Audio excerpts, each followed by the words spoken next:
Good afternoon, ladies and gentlemen.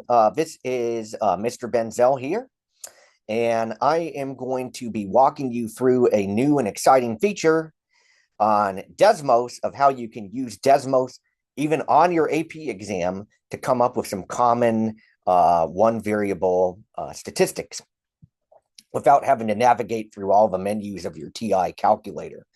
If you want some help on the TI calculator, on the course website, we have a calculator section for you and your specific calculator. But what we're going to do is we're just going to kind of show you some of the capabilities of Desmos. So what I did is I took a list of data from one of our investigations, and I just called it L1. Theoretically, you could call it L. But we're going to kind of have maybe two lists of data eventually when we get to like the scatter plot unit and that type of stuff. And you're going to go and type in L1 equals and put like square brackets, and then you just put in all the data.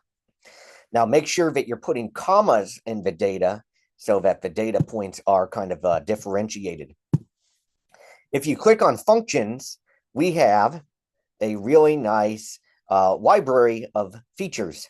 So we can do the mean of L1, pretty much typing that in, and it gets you the mean immediately.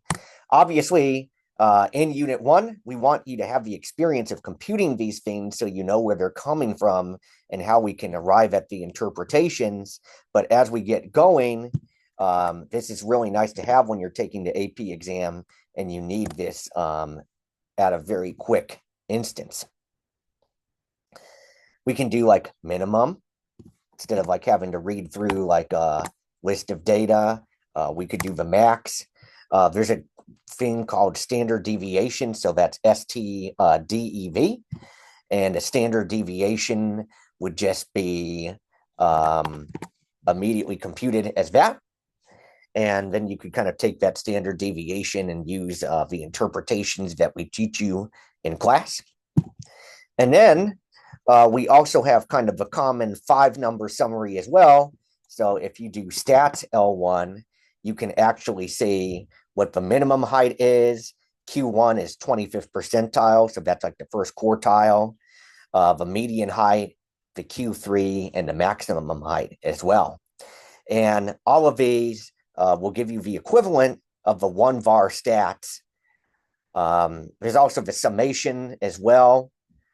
And if you want to know the variance, so if I wanted to do the variance of L1, variance is not as common, but we might see that occasionally in computing the standard deviation.